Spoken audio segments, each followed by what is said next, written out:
Hello everyone, welcome to today's video. So in this video we will be talking about planning in artificial intelligence, and we will discuss the very basic overview and some of the other essential characteristics related to the planning systems in AI, and we shall also be discussing about the components of a planning system.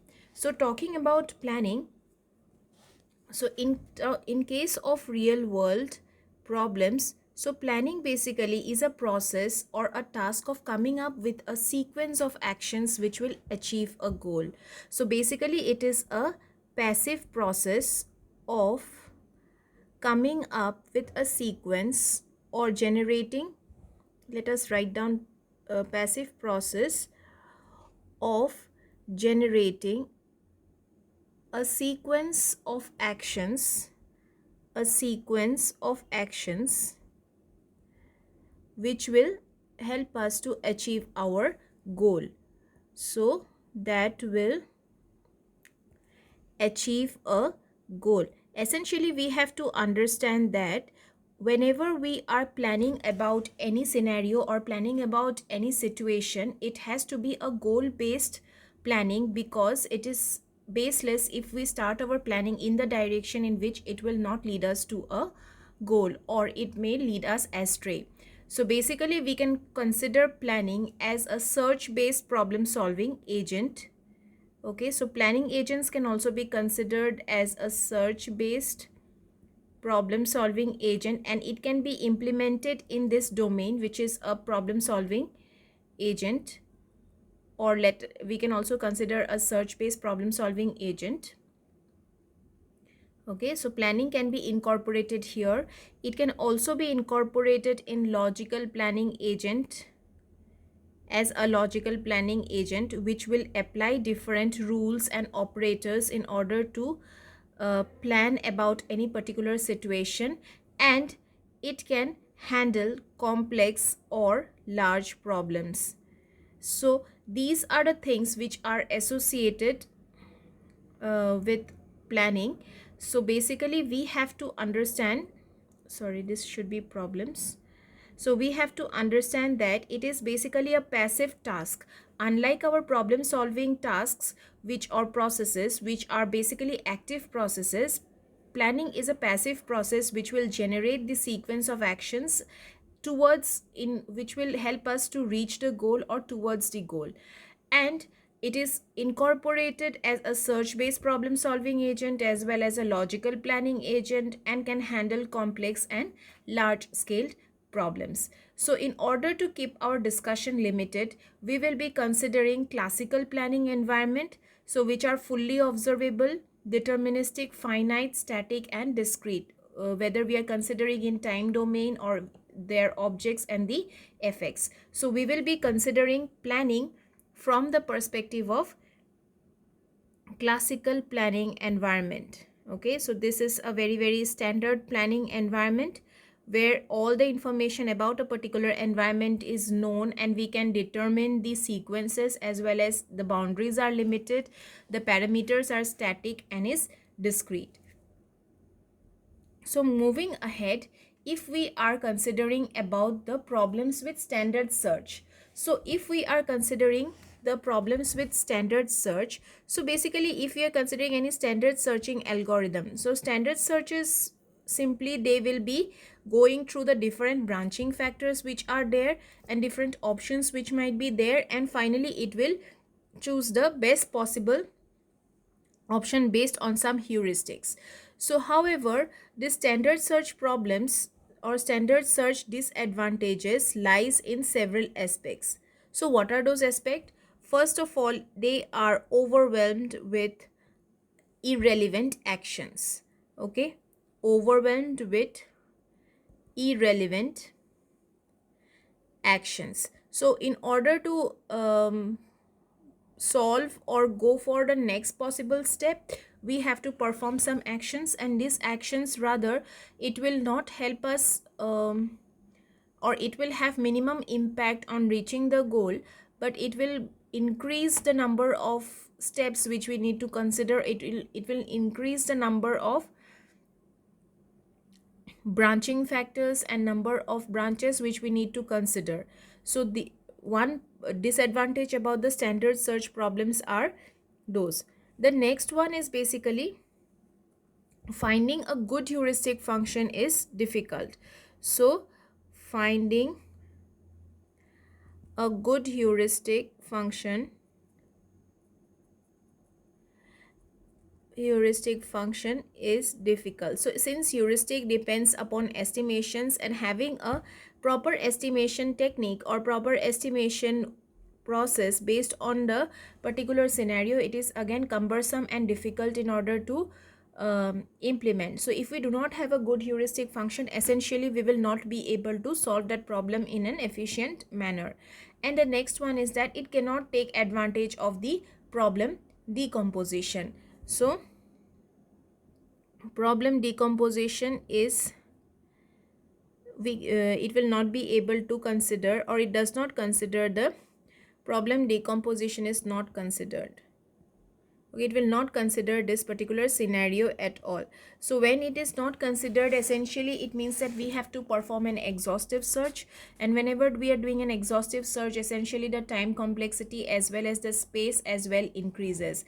Now let us consider a particular example in order to understand what might be the problem. So the goal is that we have to get soap, then let's say mangoes,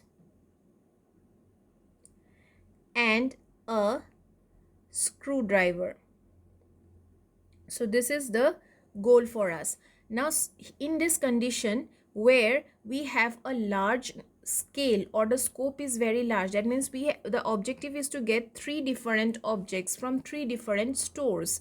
So basically the standard search algorithms, they seem to fail miserably in this kind of scenarios.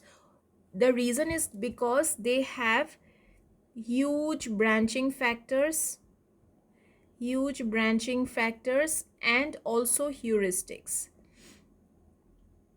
and also certain heuristics. Now for this particular problem, if we are considering, suppose I am starting off from this particular point, so it will initially have several branches associated. Okay, several branches or several options associated.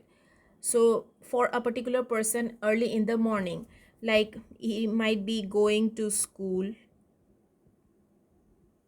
or that person might go to sleep again, and he might read a book, or let's say go to the market, etc. So I'll keep these options here. So we have around 4 different options, and more than 4 different options which a person can do while that person wakes up early in the morning. So when he goes to the school, again he might go to a particular class, right? So it might go to class, or it might go to play along with friends by bunking their classes or missing out on their classes. Okay, likewise again similarly after this they might go out to go for tea, etc. Okay, so likewise this is one branch. Again, when the person is going to sleep, it might have something else. When a person is reading a book, he might read, let's say it might have another option, such as let's say read a thriller after he finishes, or maybe like let's say make a coffee, make a cup of coffee for himself while that person is reading that book. Okay, so likewise there might be other options available. Now there is another option which is going to the market. So when that person is going to the market, essentially now he will have a lot of options here. So let's say he might go to vegetable market. Okay, then maybe that person might go to, let's say go to milk boot, and that person might go to, let's say, a departmental store, and from that departmental store he might buy a soap, and once he does this, the job is finished and he will reach one of his goals, right? So likewise for etc also, there might, these options might also have several things. Now when the standard search algorithm starts, so it will start from this point, and one by one it will go on searching each and every of these options, okay, each and every of these options in an exhaustive manner, and only after it gets the definite step of going to the market, maybe he would be able to solve this particular problem. However, in order to reach this particular option, the other options also needs to be explored. Now what if this particular branch, it goes on and on until it consumes a lot of the resources and the computational power? So hence your standard search algorithm will fail here, because it will unnecessarily lead us to a situation in which we either have to go to an infinite branch without reaching the goal, or we might have to go for an exhaustive search, which basically will have to be we have to search each and every option, and while we are doing that the computational resources might get exhausted. So what happens is that we have to come out with a process of problem decomposition. So sorry, I'll just use black ink.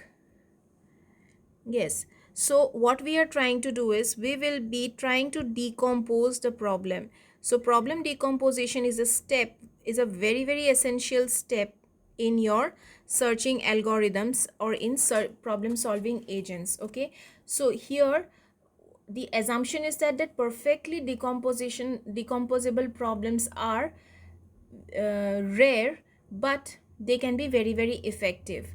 Okay, so there is a partial order planner, and this partial order planner, so not all problems are completely decomposable. So partial order planner is basically a process which is based on the assumption that most real world problems are nearly decomposable.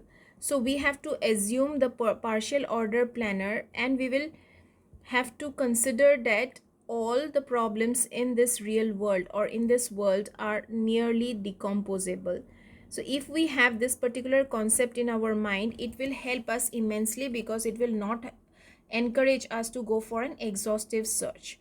Okay, so what we are doing is nearly decomposable means we can be the problem can be divided into various sub goals, so like we saw in the previous example, so this has 3 different goals where we have to buy soap, mangoes and a screwdriver, and we have decomposed it into goal 1, goal 2 and goal 3. Now in standard search algorithms, if we are not considering this situation, which is the truth, that means we generally do not consider this situation might be very very difficult. However, in your planning approaches or in your problem planning agents, what they do is they assume that the problems are nearly decomposable and the entire problem is divided into sub goals. Now talking about planning and problem solving, so both involve searching definitely. So planning versus problem solving, so if we are considering both of them, we have to essentially understand that planning does not happen, or in planning we do not associate actions, real time actions. It is very much, these agents are very much similar to problem solving agents. However, the primary job of this planning agent is basically to plan out or construct a plan to achieve the goal and then execute them. So it will create a plan, and the execution is done by the problem solving agent. So planning agent is different from problem solving agent in the way it is represented. That means the representation of goals, we will also see this in detail later. So representation of goal states and actions, goals, states and actions. So this problem solving agents, this planning agents are different from problem solving agents in the representation of goals, states and actions, and also while using explicit and logical representations, explicit and logical representations, because whatever we are using in problem solving, those similar kind of representation is not used in planning agent. And secondly, the search strategy. So we will discuss all of them one by one in detail, but as of now we have to understand that though planning agent is similar to problem solving agent, it is not always true that the planning agent will have the same set of representation of goal, states and actions, or will be using the same logical representations or the search strategy. Like suppose if I'm considering a general formulation of a problem solving agent, what do we have in mind? We have states, then actions, then we have a goal, and let's say we have a plan. So if we are formulating any problem, we have to understand them from both the problem solving as well as the planning agent criterias. So whenever we are considering the states, let's talk about the states. So problem solving agents, they basically consider the data structures, whereas in planning we will simply use logical sentences. Then in actions we will simply have the code for execution. In goal also we will have the code for execution. However, in planning we will have here preconditions, and here in goal we have logical sentences. We will see this. So as of now, just we have to remember these differences. And in problem solving agent, the plan is the sequence from S0 and to where it goes. So that is the problem solving. Now in planning, we will also be associating the constraints of this particular approach. Okay, so that is basically your difference between the problem solving and the planning agent. So now let us consider the components of a planning system. So after this we will talk about the component of a planning system.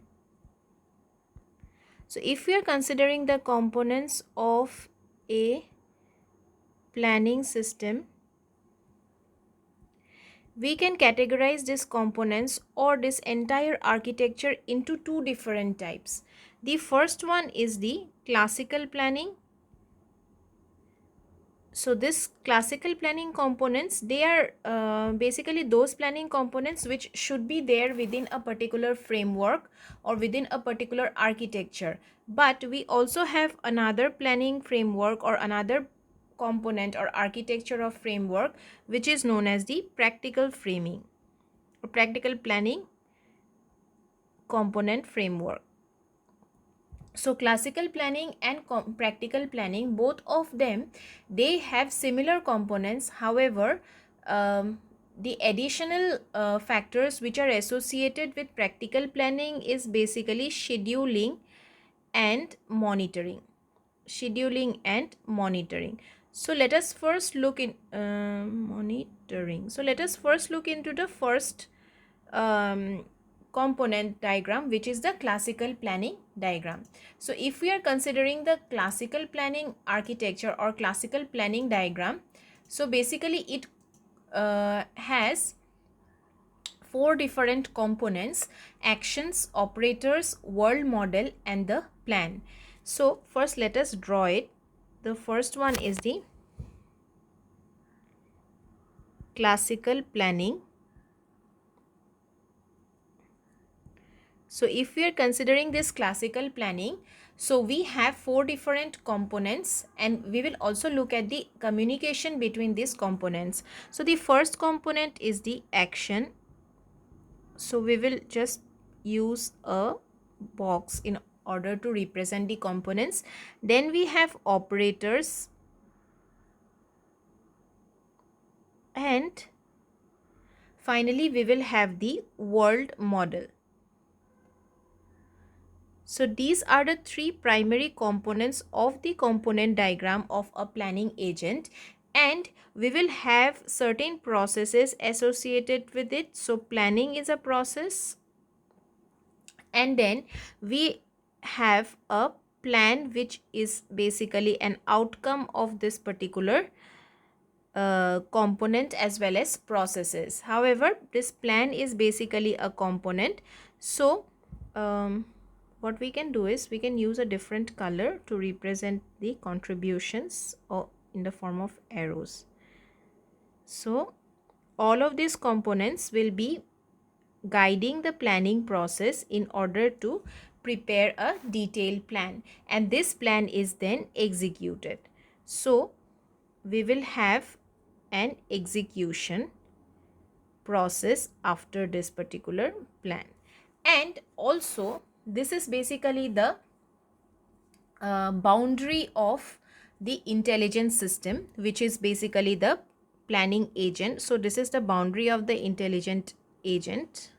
We are calling the planning agent as an intelligent agent because without a definite amount of intelligence, we will not be able to plan anything, or the agent will not be able to plan anything. Okay, so this is the boundary of the intelligent agent which we are talking about, or the intelligent system. Also, there is another process which is associated, and that is the goal generation. So we will talk about each of them in details one by one. So goal generation is another component, and this is helping the planning stage. Okay, so this is basically helping the planning stage. Now when we are looking into this, so let us discuss the first one. Okay, the first one is the action. So when we are talking about the action component, this is the progressive alteration of the states. That means suppose I want to move from state 1 to state 2. Now state 2 should have a better heuristic, or should be in a better state as compared to state 1. Only then this action would be possible. That means only then this component would be beneficial in terms of a planning agent. Okay, so if we have similar actions, I mean if we are moving from S1 to S1, or we are going in a loop, so those kind of actions we are not considering it as a progressive action or a progressive state as compared to the current state. So this action component will be taking care of all the progressive steps which has a better heuristic, or which has a better state description as compared to the parent state, or as compared to the initial state, until and unless it reaches the goal state. Okay, the next one is the operator. So operators basically they are the parameterized description of an action. So when we are considering these operators, they essentially add some values to the actions which we have already been taken place. Now suppose I am moving from location S1 to S2 via some, let's say, vehicle. Okay, so with using some vehicle I am moving from S1 to S2. So what is the time associated with it? What is the cost associated with it? All those are basically the parameterized description of that particular action of moving from S1 to S2, right? So those operators also provides as an input to the planning process. And thirdly is the world model. Now when I'm considering the world model, essentially this is the world for this particular intelligent agent. Now when this particular intelligent agent is considering this particular world, essentially it means that we will be considering the application domain. So currently the application domain here is that we are reading about the intelligent agent, right? So our in application domain would be artificial intelligence and intelligent agents in, or planning agents in artificial agent. So our application domain would currently be AI. Similarly, the intelligent agent would be considering, or the planning agent would be considering, the world model as to what aspect that particular plan is taking place. Once all these three components have provided their inputs in relation to the plans, there is a process which is known as planning which begins. This process is basically the passive process of formulating an applicable plan. So it can be anywhere. It can be a simulation, or it can be a written document, or it can be any prototypic representation of the real world scenario, and it will basically formulate the applicable plan. That means what are we going to do? All those things would be noted down and would be properly executed in this particular process, and it will finally lead us to a proper plan. That means a systematic formulation of actions. What should follow what, or where should we go from the current state to the next state. So everything is written in this particular, or mentioned this particular plan. And this planning process is also supported by the goal generation process.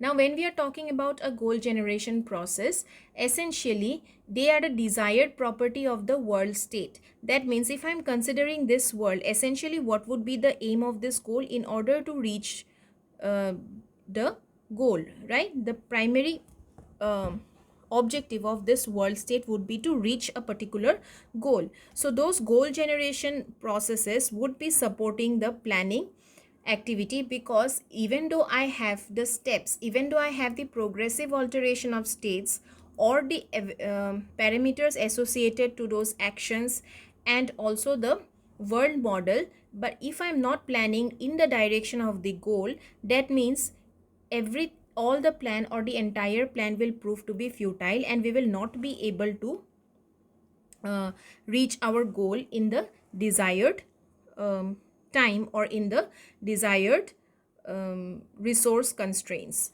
Okay, so we have to understand that our goal generation is an extremely important process, and that process will also support the planning activity. Now, after all those things are done, the process would give us an output, that is a plan of the corresponding components along with the processes, and finally it will go for the execution.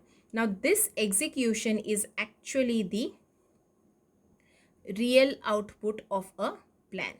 Okay, so if we are considering execution, this real output of a plan is basically the execution process. So what are the actions it will take place? It will basically be referring to the plan which is generated using the planning process. So this intelligent system follows this classical way of representing things, in a way representing the processes or the steps, so that we can reach the goal at a at minimum amount of resources, after using minimum amount of resources. Now, as already mentioned, this is just the classical planning component model. Okay, we have another planning model which is known as the practical planning model. So if we go ahead with the practical planning model, so let me write it down first. Practical planning model. So this is very similar to the classical planning model. Here the actions, operators, world model, planning and plan, all these remains common, but there are certain different things which are associated with this particular plans or this particular activity. So first let us write down the main components which are common. So we have actions, then we have operators. So these are common to the previous diagram or previous model, and we have the world model. And after this world model, they have considered the world model, planning, was the process, and then we will be having the plan, right? So these are the components which are common. And also we have goal generation. Yes, all those things will be here as well.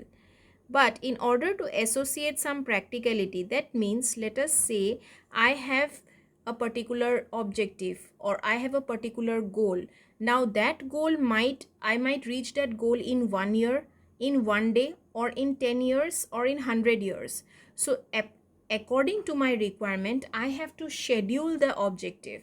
Okay, that means I want the job to be executed within 1 week or within 1 year. That job should not take me more than 5 years, or more, no, should not take me more than 1 year. Okay, if it is taking more than 1 year, that means that particular problem or plan is a failed plan, right? So we have to associate some scheduling into this particular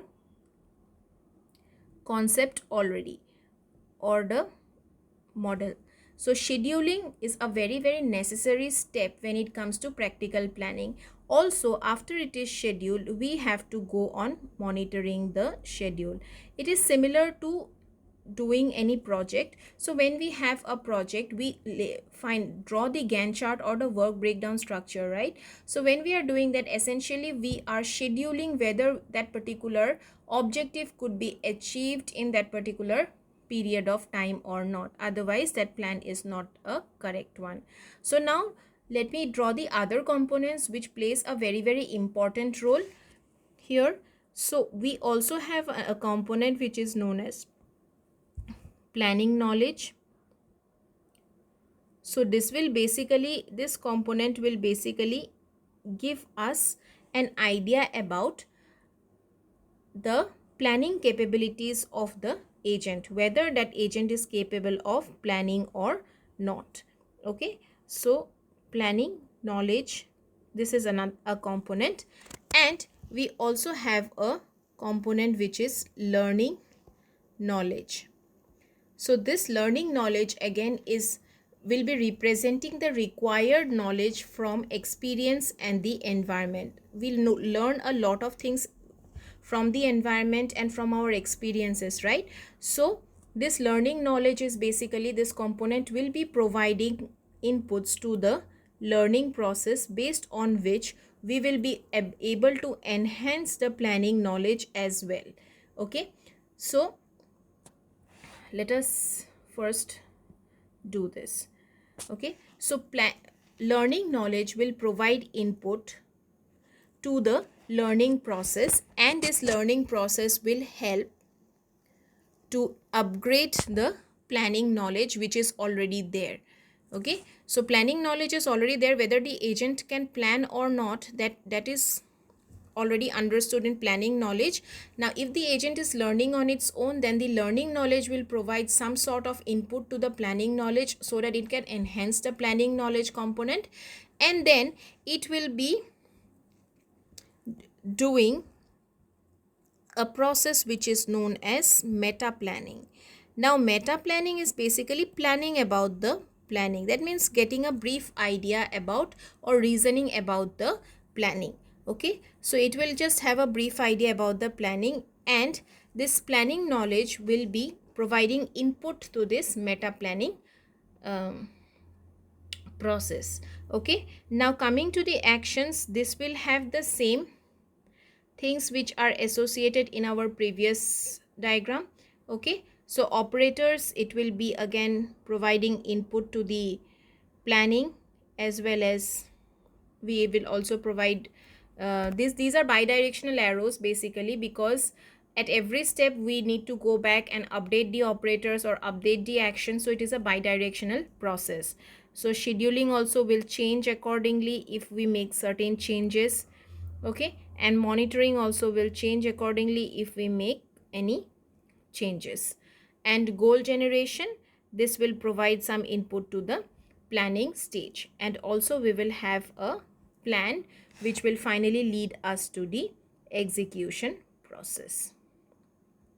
So I think with this we are clear about how this planning models, how these components work with each other.